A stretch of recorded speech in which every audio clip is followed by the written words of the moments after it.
बिस्मिल्लाहिर्रहमानिर्रहीम। अस्सलाम वालेकुम स्टूडेंट्स। बेटा आज हमने चैप्टर नंबर 18 के एक्सरसाइज के फर्स्ट 5 शॉर्ट क्वेश्चंस को हम डिस्कस कर रहे हैं। ठीक है, चैप्टर नंबर 18 के एक्सरसाइज के शॉर्ट काफ़ी इंपॉर्टेंट है। बोर्ड में out of 3 2 short question exercise से ही करते हैं। पहला तो शॉर्ट क्वेश्चन इसमें पूछा हुआ है कि आप ये बताएं कि एन टाइप और P type semiconductors, N type semiconductor में इलेक्ट्रॉन्स और पी टाइप सेमीकंडक्टर में होल्स की मोशन में क्या डिफरेंस है। तो आपने बताना है कि एन टाइप सेमीकंडक्टर में इलेक्ट्रॉन्स मूव करते हैं लो टू हाई पोटेंशियल, यानी बैटरी के नेगेटिव टर्मिनल से पॉजिटिव टर्मिनल की तरफ मूव करते हैं। जबकि पी टाइप सेमीकंडक्टर में होल्स होते हैं ना, मेजॉरिटी चार्ज कैरियर्स, वो मूव करते हैं from high to low potential, यानी बैटरी के पॉजिटिव टर्मिनल से नेगेटिव टर्मिनल की तरफ। और दूसरी बात आप ये भी बता देंगे कि मोबिलिटी ऑफ द इलेक्ट्रॉन्स, यानी कि मूव करने की स्पीड एन टाइप सेमीकंडक्टर में इलेक्ट्रॉन्स की ज्यादा होती है as compared to holes in P type semiconductor, क्योंकि इलेक्ट्रॉन्स ने कंडक्शन बैंड में मूव करना होता है फ्रीली, जबकि होल्स ने मूव करना होता है एटम टू एटम, जिसने हमने चैप्टर नंबर 17 में पढ़ा था। तो होल्स ने एटम टू एटम मूव करना होता है, तो वो ऐसा ऐसा मूव करते हैं।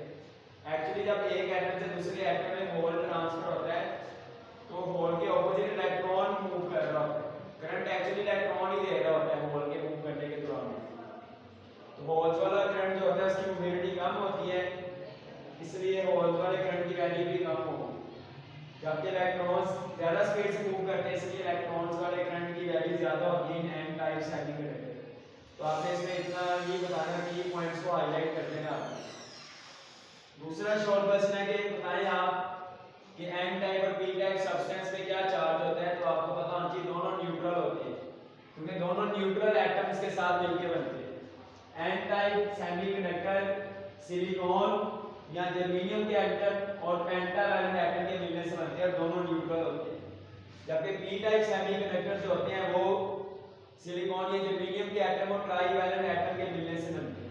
ठीक है, तो आपने इसमें टू द पॉइंट ही बताना, आप चाहें तो आप इसमें ये बात ऐड कर सकते हैं कि एन टाइप सेमीकंडक्टर्स सिलिकॉन और germanium atoms and pentavalent atoms के कंबाइन करने से बनते हैं। जबकि P type semiconductor are made up of silicon और germanium atoms and trivalent atoms. इतना भी आप लिख देते हैं, भी इनफ है। थर्ड वाला जो शॉर्ट क्वेश्चन है कि अगर एनोड डायोड का एनोड है, एनोड का मतलब है पी टाइप रीजन और कैथोड का मतलब होता है एन टाइप रीजन। तो आपसे पूछ रहे कि डायोड में एनोड का पोटेंशियल कैथोड से 0.2 वोल्ट ज्यादा हो तो क्या ये फॉरवर्ड बाइस होगा। तो आप कह रहे हैं यस, ये फॉरवर्ड बाइस होगा। क्यों फॉरवर्ड बाइस होगा? क्योंकि फॉरवर्ड बाइस की डेफिनेशन ही ये है कि पी टाइप रीजन का पोटेंशियल एन टाइप रीजन से क्या होना चाहिए, हाई होना चाहिए। तो 0.2 वोल्ट अगर पोटेंशियल एनोड का कैथोड से ज्यादा है मतलब हाई है ना, लेकिन आपको पता होना चाहिए यहाँ पे जो करंट फ्लो करेगा वो नेग्लिजिबल फ्लो करेगा, क्योंकि 0.2 वोल्ट जो वैल्यू है वो सिलिकॉन और जर्मेनियम दोनों के पोटेंशियल बैरियर से कम है। हमने पढ़ा था कि फॉरवर्ड बाइसिंग में करंट फ्लो करता है उस वक्त जब अप्लाइड वोल्टेज पोटेंशियल बैरियर के इक्वल हो जाए, और यहाँ पे ऐसा नहीं है, वो 0.2 वोल्ट जो पोटेंशियल बैरियर से कम है, इसलिए करंट की वैल्यू यहाँ पे नेग्लिजिबल होगी, ऑल्दो ये फॉरवर्ड बाइस है। उसके बाद क्वेश्चन नंबर 4 में उसने पूछा है कि डिप्लीशन रीजन के अंदर चार्ज कैरियर्स क्यों नहीं होते।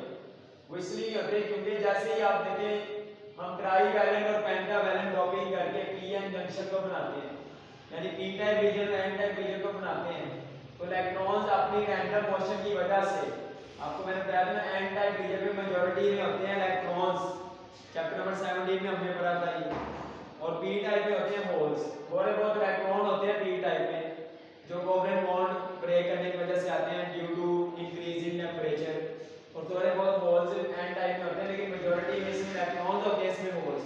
तो इलेक्ट्रॉन्स अपनी रैंडम मोशन की वजह से जब पी टाइप रीजन में आते हैं, यानी कि इस दीवार के उसी तरफ आते हैं, तो होल्स के साथ वो क्या हो जाते हैं, रीकंबाइन। जब इलेक्ट्रॉन होल के साथ रीकंबाइन हो जाएंगे, दीवार से इस तरफ वाले इलेक्ट्रॉन दीवार के उस तरफ होल्स के साथ जब रीकंबाइन हो जाएंगे, तो ना इस रीजन के अराउंड इलेक्ट्रॉन्स रहेंगे ना इस तरफ होल्स रहेंगे। फिर क्या बनेंगे यहाँ पे, पॉजिटिव और नेगेटिव आयंस, यानी कि डिप्लीशन रीजन के अराउंड सिर्फ आयंस होते हैं चार्ज कैरियर्स, यानी इलेक्ट्रॉन और होल इसलिए नहीं होते क्योंकि वो आपस में रिकंबाइन हो जाते हैं। ठीक है, डिप्लेशन रीजन ये सेंटर वाला रीजन होता है, इसमें सिर्फ आयंस होते हैं, इलेक्ट्रॉन्स और होल्स नहीं होते। यही बताया कि फॉर्मेशन ऑफ जंक्शन के फौरन बाद इलेक्ट्रॉन डिफ्यूज होते हैं पी रीजन में और वो रिकंबाइन होते हैं। रिकंबाइन का वर्ड आपने हाईलाइट करना है, किसके साथ रिकंबाइन होते हैं? होल्स के साथ। ठीक है, इसलिए रीजन के अराउंड सिर्फ आयंस होते हैं, चार्ज कैरियर्स यानी इलेक्ट्रॉन और होल्स एग्जिस्ट नहीं करते। नेक्स्ट जो शॉर्ट क्वेश्चन है उसमें पूछा हुआ है कि बताएं फॉरवर्ड और रिवर्स बायसिंग के दौरान विड्थ ऑफ डिप्लेशन रीजन में क्या इफेक्ट होता है। तो during forward biasing width of the depletion region decrease करती है क्योंकि मेजॉरिटी चार्ज कैरियर्स को बैटरी पुश करेगी। एक्चुअली होता ही है कि बैटरी जो होती है ना वो इस पी रीजन में से इलेक्ट्रॉन्स को बाहर निकालती है, इस पी रीजन में से इलेक्ट्रॉन्स को बाहर निकाल के वो एन रीजन में दाखिल कर देती है। जब इलेक्ट्रॉन्स को एन रीजन में दाखिल करेंगे तो पॉजिटिव आयंस क्या करेंगे? इधर डिक्रीज, और इधर नेगेटिव आयंस क्या करना शुरू कर देंगे? डिक्रीज। तो डिप्लेशन ऑफ रीजन की विड्थ कम होना शुरू हो जाएगी। आपको पता है डिप्लेशन रीजन बना ही इसलिए था क्योंकि एन रीजन से इलेक्ट्रॉन पी रीजन में जाते हैं, इधर पॉजिटिव आयंस आ जाते हैं, इधर नेगेटिव। तो बैटरी जब उन इलेक्ट्रॉन्स को बाहर निकाल के वापस दे देगी एन रीजन को, तो पॉजिटिव आयंस कम होना शुरू हो जाएंगे और इधर जो नेगेटिव आयंस यहां से यहां पे इलेक्ट्रॉन के आने से बने थे वो भी कम होना शुरू हो जाएंगे। जबकि रिवर्स बायसिंग के दौरान विड्थ ऑफ डिप्लेशन रीजन जो होती है वो इंक्रीज होती है। विड्थ ऑफ डिप्लेशन रीजन क्या होती है? इंक्रीज। क्यों इंक्रीज होती है? क्योंकि रिवर्स बायसिंग के दौरान इलेक्ट्रॉन्स को बैटरी अपनी तरफ अट्रैक्ट करेगी, बैटरी एन रीजन से इलेक्ट्रॉन्स को बाहर निकाल देगी। जब इस रीजन से इलेक्ट्रॉन बाहर आएंगे पॉजिटिव आयंस मजीद बढ़ जाएंगे और यहां से बाहर निकाल के जब इधर दाखिल करेगी तो इधर नेगेटिव आयंस भी इंक्रीज करेंगे। इसलिए रिवर्स बायसिंग के दौरान विड्थ ऑफ डिप्लेशन रीजन क्या करती है? इंक्रीज करती है। ठीक है बेटा, तो आपने इन पांचों शॉर्ट क्वेश्चन को अच्छे तरीके से नोट डाउन करना है। कोई प्रॉब्लम हो तो आपने पूछना है। इंशाल्लाह कल जो हमने टॉपिक पढ़ना उसमें आगे 3-4 टॉपिक्स में यूज होने हैं। तो आज के लिए इतना ही है। जज़ाकल्लाह, अल्लाह हाफिज़।